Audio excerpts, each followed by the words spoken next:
Saudari dan saudara yang terkasih, saya hendak mengetengahkan ketiga bacaan di dalam Injil yang baru kita dengarkan.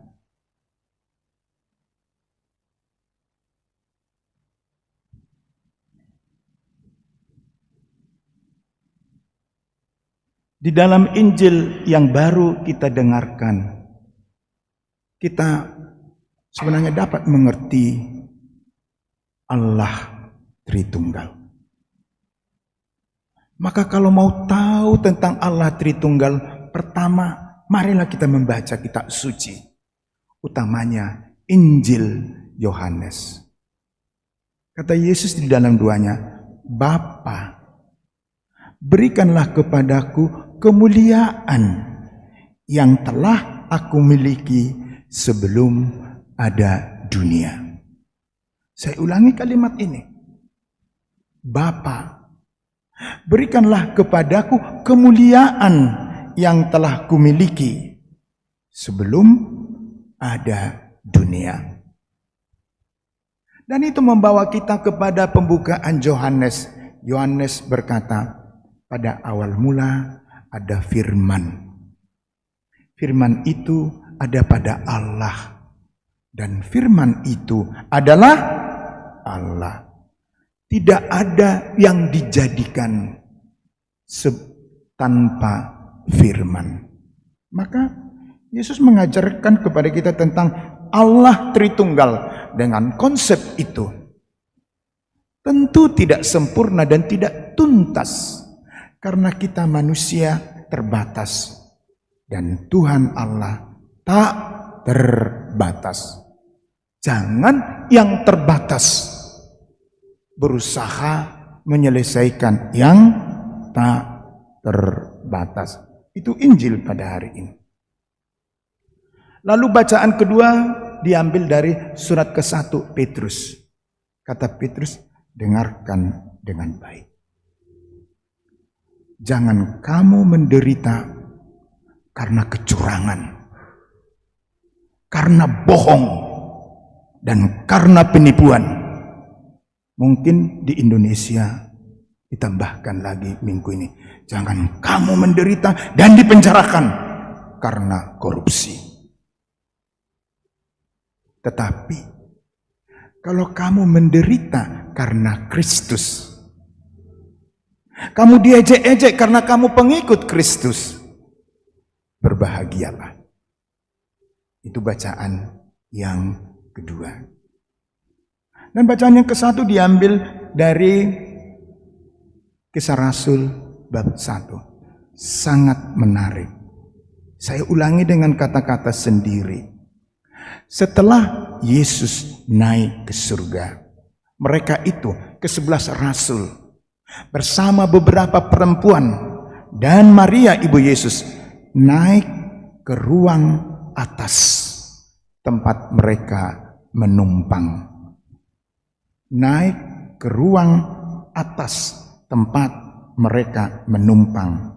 Dan ruang atas itu adalah senakel, tempat Yesus mengadakan perjamuan malam yang terakhir.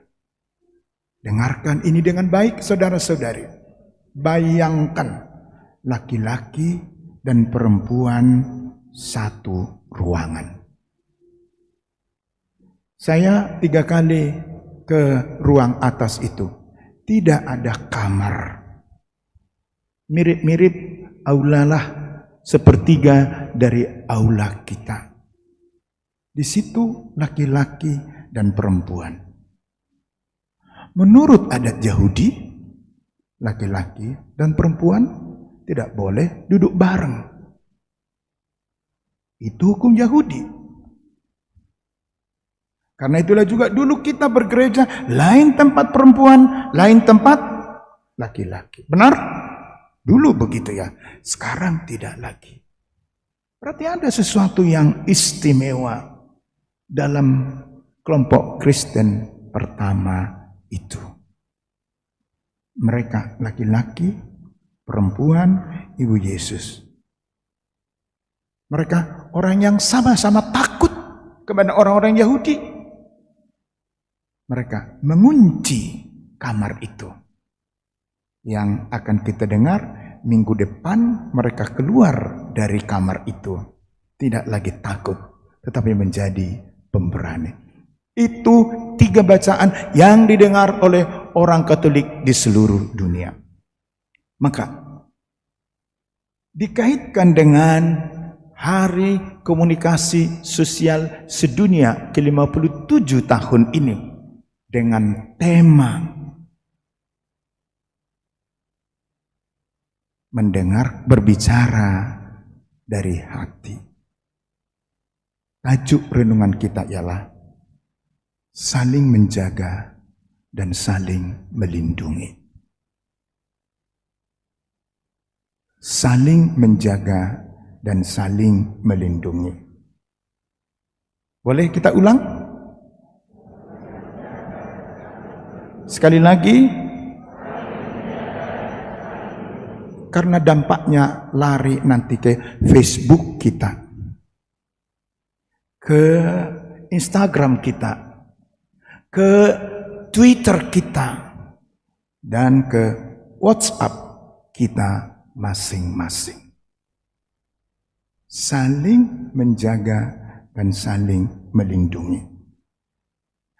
Yesus berkata, Bapa, aku berdoa untuk mereka ini, bukan untuk dunia. Supaya mereka bersatu. Sebagaimana aku di dalam engkau dan engkau di dalam aku. Kita hanya bisa bersatu ketika kita saling menjaga dan saling melindungi. Kapan kita bisa saling menjaga dan saling melindungi? 1. Ketika kita mendengar dengan hati, berbicara dari hati. Mendengar dengan hati, berbicara dari hati. Ketika kita mendengar dengan hati, kita tidak akan cepat-cepat meloncat kepada kesimpulan. Tapi ketika kita tidak mendengar dengan hati, kita gampang meloncat kepada kesimpulan dan kerap kesimpulan yang salah. Dan kita juga tidak bisa menahan emosi kita. Kabar yang kita baik dan menarik segera kita sebarkan. Dan sesudah orang babak belur, kita minta maaf. Minta maaf tak ada gunanya.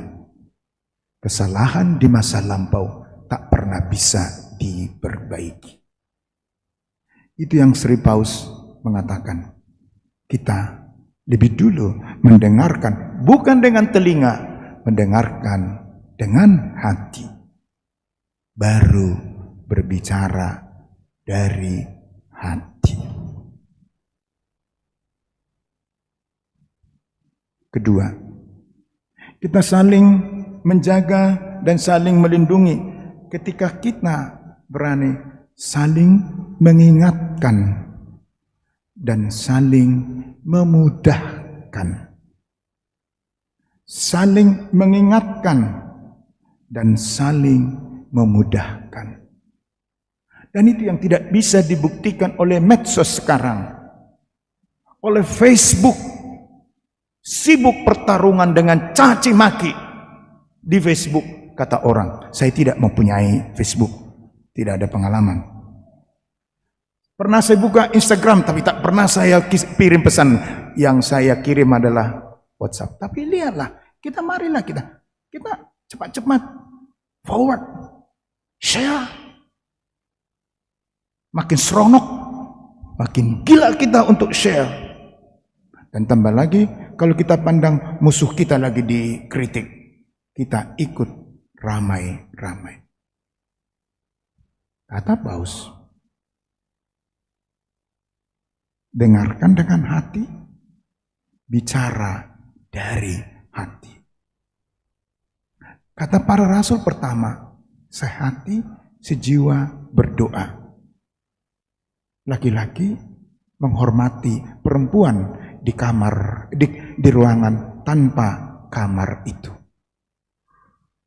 Dan laki-laki juga menjaga perempuan, dan perempuan itu rupanya tidak menggoda laki-laki yang sebagian masih jomblo itu. Karena mereka saling mengingatkan, tapi sekaligus saling memudahkan. Karena itu kita perlu saling mengoreksi. Jangan ketika dikoreksi terus langit runtuh. Untuk bisa menjadi maju, menjadi paroki yang smart, kita perlu saling mengoreksi. Tapi sekaligus juga saling memudahkan. Saya tahu dengan baik, banyak orang tidak puas dengan seksi liturgi di paroki kita karena setiap minggu selalu menambahkan nyanyian yang belum pernah kita nyanyikan. Bahkan banyak dirigen suka seenak dewe mengganti daftar nyanyian yang ditetapkan. Bukan sukaku, edukasi bersama. Kalau nyanyian yang itu-itu saja kita nyanyikan sampai mati, apa yang kita wariskan kepada anak cucu kita? Saya ulangi contoh yang bagus itu, dikit-dikit, saudara. Orang meninggal, saudara. Orang kawin, saudara. Dua lingkungan, saudara. Orang sakit, saudara. Padahal puji syukur kita mempunyai begitu banyak pilihan yang kita mesti saling memudahkan. Karena itulah saya selalu, kita berdiri, angkat puji syukur, jangan cepat-cepat mengalah. Sulit.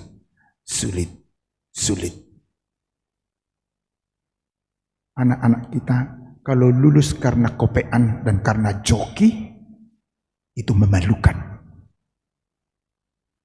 Jangan pernah bangga anak kita lulus ke perguruan tinggi terhebat dengan bantuan joki. Itu memalukan. Maka kita perlu mengingatkan juga anak-anak kita supaya kerja keras dan tangguh.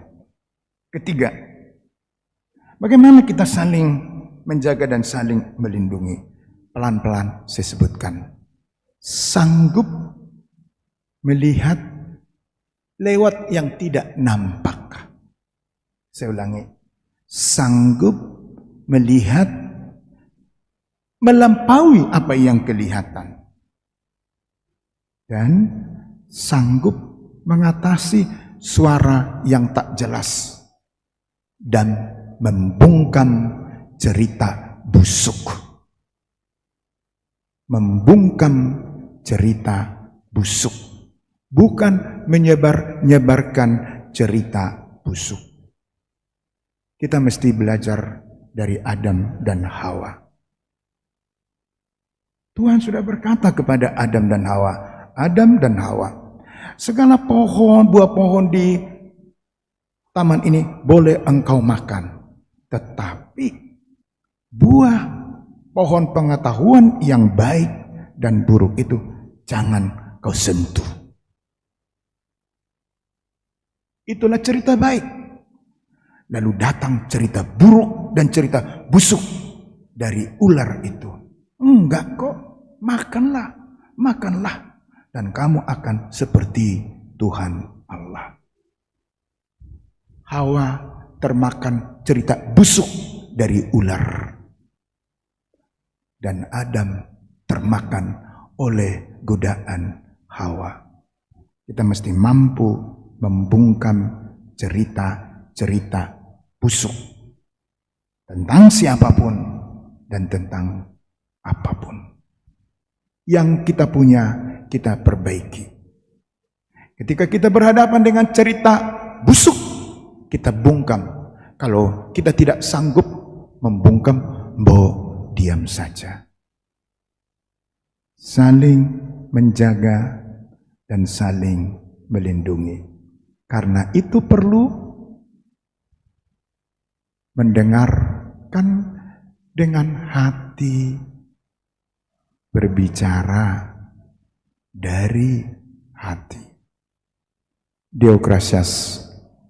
Amin. Berbahagialah orang yang mendengarkan sabda Tuhan dan tekun melaksanakannya.